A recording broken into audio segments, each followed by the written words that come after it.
berarti tarifnya itu nggak diturunkan untuk negara ASEAN. Nah, sekarang pertanyaannya adalah pertama, apa yang dimaksud? Jadi dikenakannya adalah tarif MFN. Pertama, apa yang dimaksud dengan tarif MFN? Tarif itu ada dua, preferensial sama MFN. Apa itu MFN? Cari di ChatGPT atau di mana lah. Apa itu MFN?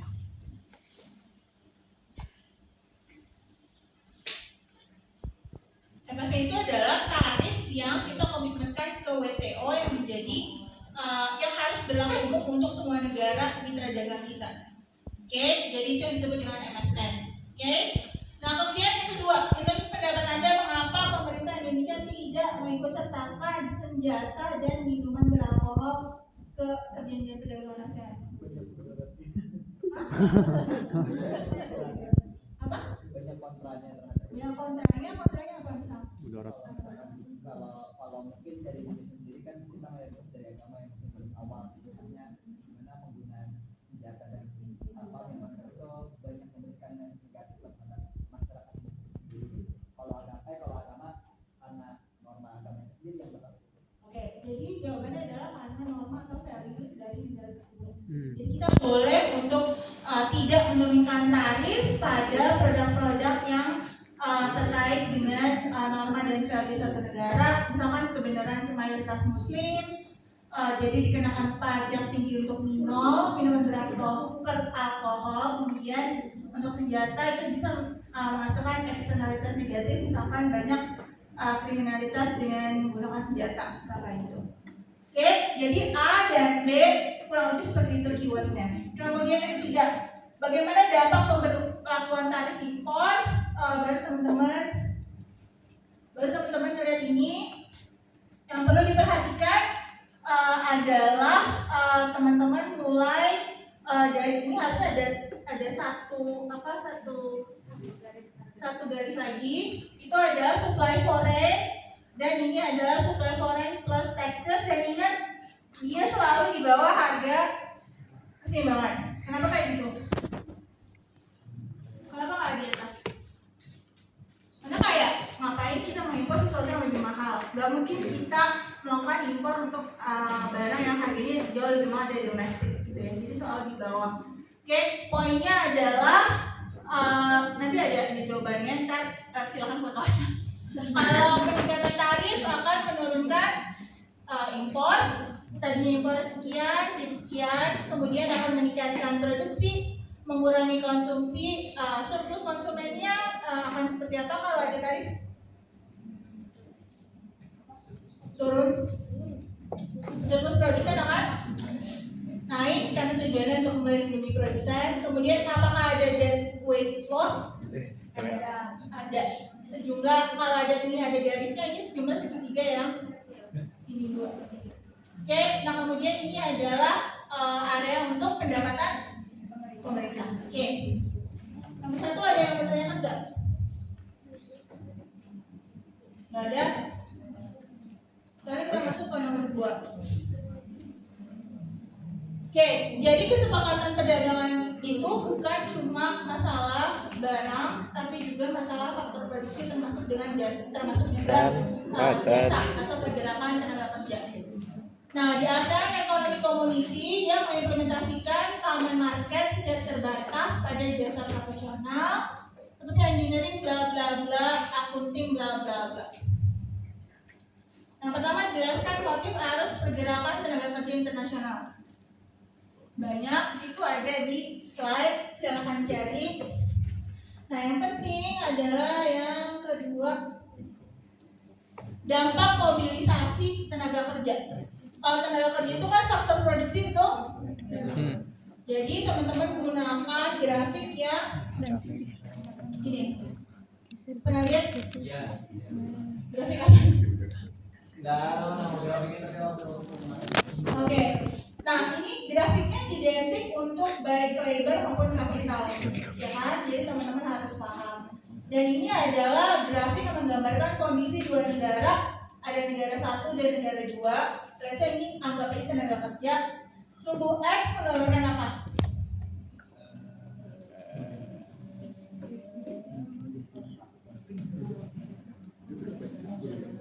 Sumbu X menggambarkan apa? Tebak. Jumlah tenaga kerja, betul. Endowment, jumlah tenaga kerja. Sumbunya menggambarkan apa? Value of marginal product of labor. Kalau ini marginal product of capital. Atau dalam kata lain adalah P dikali MPL kalau teman-teman masih ingat ya. Nah sekarang aliran tenaga kerja itu harusnya dari negara yang seperti apa ke negara seperti apa? Tapi bergiga-giga ini mah. Nggak, konteksnya padat karya.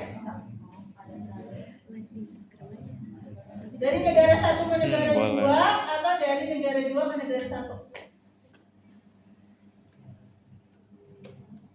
Negara satu. Hah?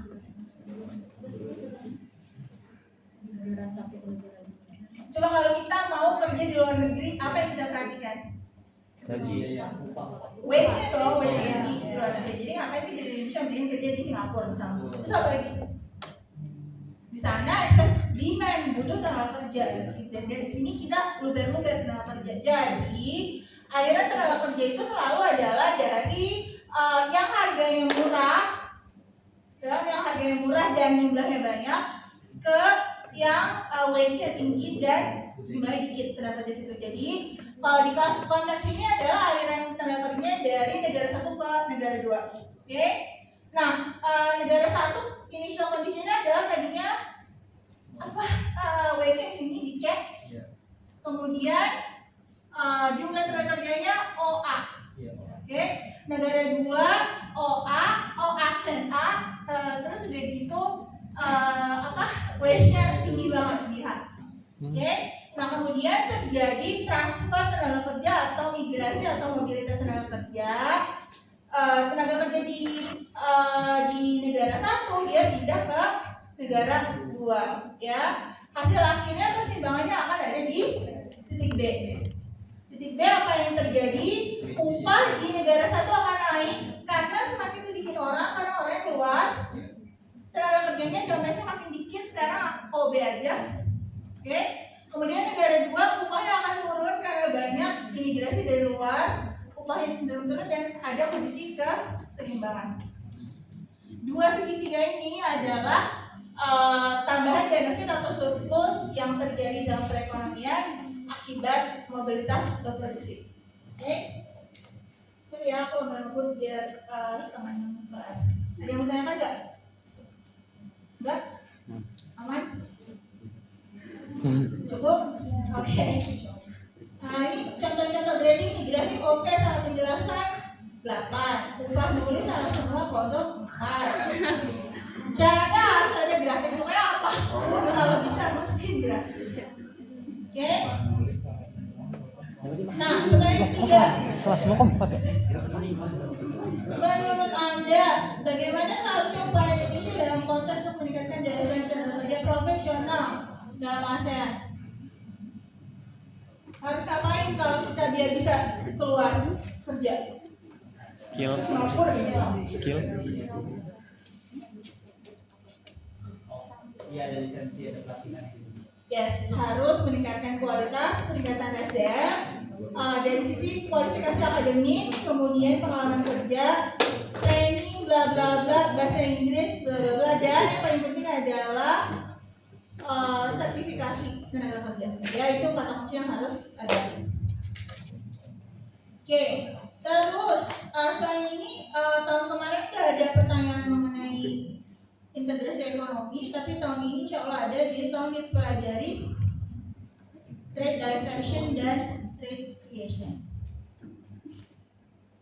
Maksudnya saya mau usulin, nggak tahu diterima atau enggak. Oke, nah terus yang ketiga, ini emang sengaja dibikin kayak agak susah biar nggak semua nilai 100 ya. Jadi Indonesia merupakan negara penghasil pengekspor CPO terbesar di dunia. Salah satu pasar terbesarnya adalah China.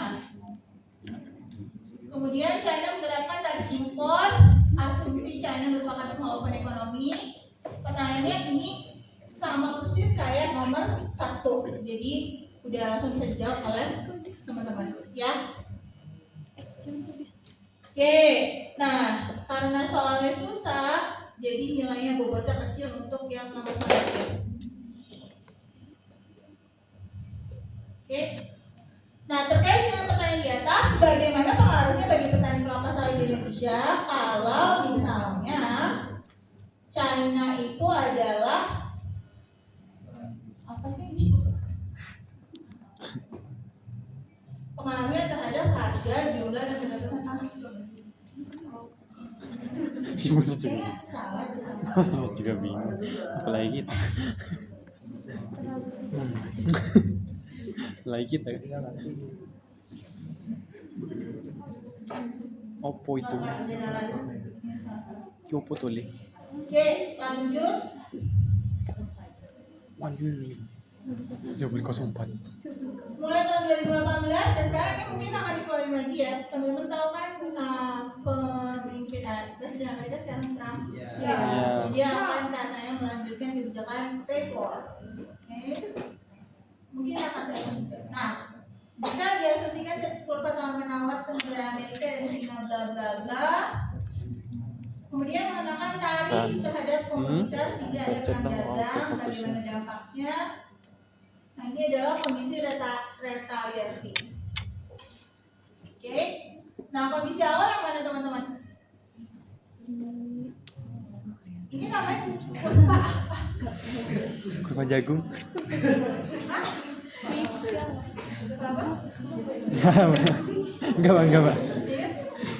Bercanda. Player overcurve, Oh iya. overcurve, kurva tawar menawar. Ya, ini ada overcurve. Jadi kondisi awal adalah ini adalah untuk Amerika, ini adalah untuk China. Dia melakukan perdagangan tanpa adanya trade war. Oke. Nah, kemudian yang terjadi adalah pertama Amerika melakukan peningkatan tarif, maka overcurve dari China akan seperti ini, berbaris ini. Oke. Kemudian yang kedua, ini harusnya akan dibalas oleh siapa? Amerika Serikat atau China, dan China akan punya harga relatif lagi di sini dan akan ada overcurve ke poin satunya lagi. Nah, jadi intinya adalah dengan adanya tarif, perang tarif atau retaliasi istilahnya, dia akan menurunkan jumlah barang yang diekspor dan diimpor di dunia dan akan merugikan bukan hanya bagi Amerika, tapi juga bagi China dan bagi seluruh dunia. Poinnya itu. Oke. Karena soalnya susah, tapi benar penjelasan salah 16 kayak gini lah ya kalau ini. Nah, kemudian ini sama soal tentang dia, jadi ini kumpulan beberapa soal tahun lalu lah.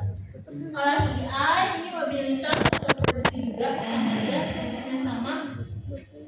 Terus, nah ini yang terakhir. Enggak, ada beberapa lah ya.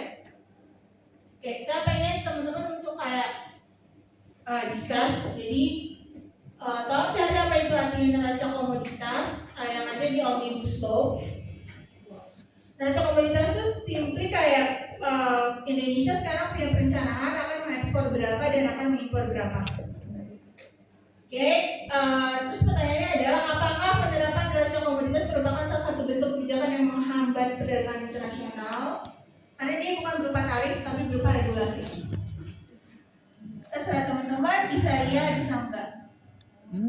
Oke, jadi jawabannya nggak ada yang 100% benar, asalkan teman-teman punya alasan atau justifikasi untuk membackup ya atau enggaknya. Nah, sebenarnya secara teratur itu adalah ya itu merupakan hambatan karena dia sebenarnya sama aja kayak kuota. Setting kuota harus impor berapa gitu ya. Jadi itu yang dimaksud dengan neraca komoditas.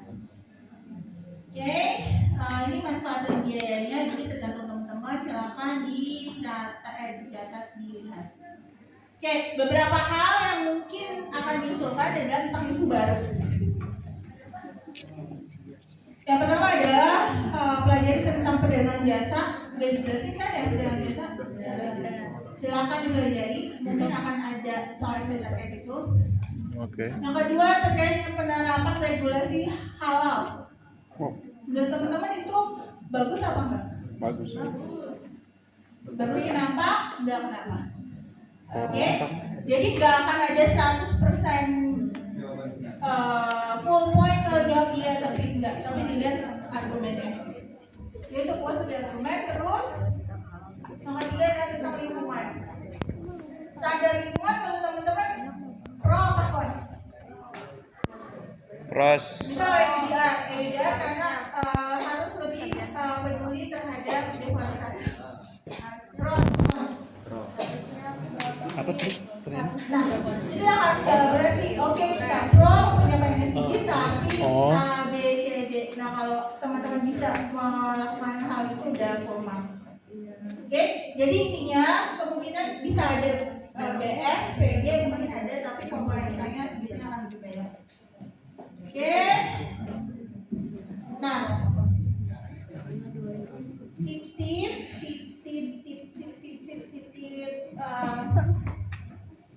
tolong pelajari integrasi ekonomi. Nanti saya kali ini bahannya baru di-share ke Kori.